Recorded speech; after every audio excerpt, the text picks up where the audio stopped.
రేపు పొద్దునే వచ్చాయి. అలాగేనయ్యా.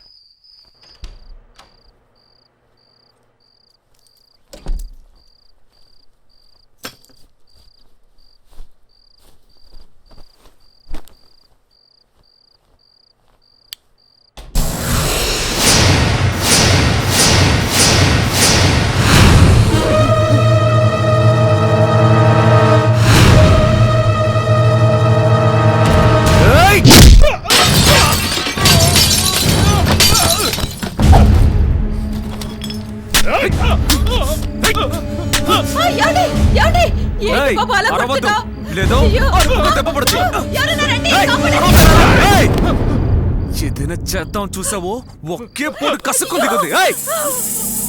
ఎరా నువ్వు పెద్ద దాదావా? ఎప్పుడు చూడు 30-40 మందిని వెంటేసుకొచ్చి ఒంటరికి వచ్చే వాళ్ళని బెదిరిస్తే హీరో అయిపోతావా? సిగ్గులేదు సిగ్గులేదు.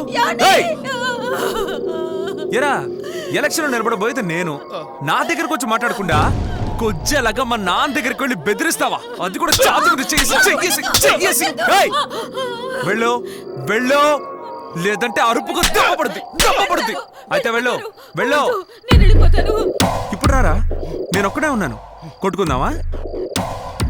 నువ్వు పెద్ద ధైర్యవంతుడివి, హీరో, దాదా, రౌడీ.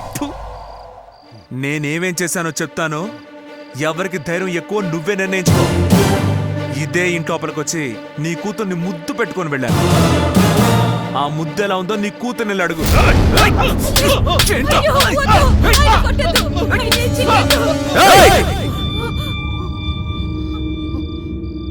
నీ తోట కాల్చింది ఎవరు? నేనే. నీ కూతురి చెంప మామిడి పండ్లో వాచిపోయిందే ఎలా? చెప్పు తీసుకుని ఎడా పెడ ఇలాగేరా. నేను తట్టుకోలేకపోతున్నాను బాబు.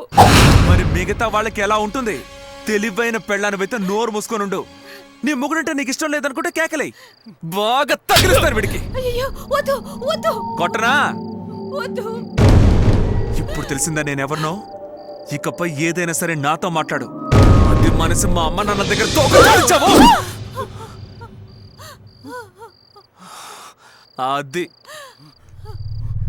ఇప్పుడే నేను నిన్ను క్లోజ్ చేయగలను, కానీ కన్నవాళ్ళని బాధపెట్టి జైలుకి వెళ్ళడం నాకు ఇష్టం లేదు. ఇప్పుడు దానికంటే పెద్ద శిక్ష నీకు విధించాను. ఇలా రా.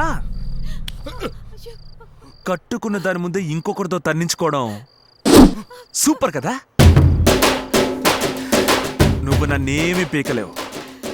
నీ ఇంట్లోపలికే వచ్చి నిన్ను కుమ్మానంటే చూసుకో.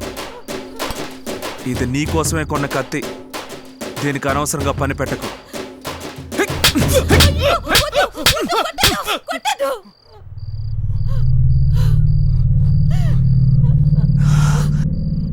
మా అన్నయ్యని అన్యాయంగా చంపేశావు కదా, మర్చిపోన్రా.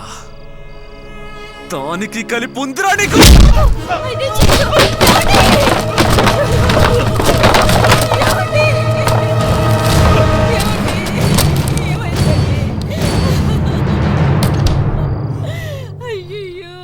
హలో, ఇప్పుడు కేకలే.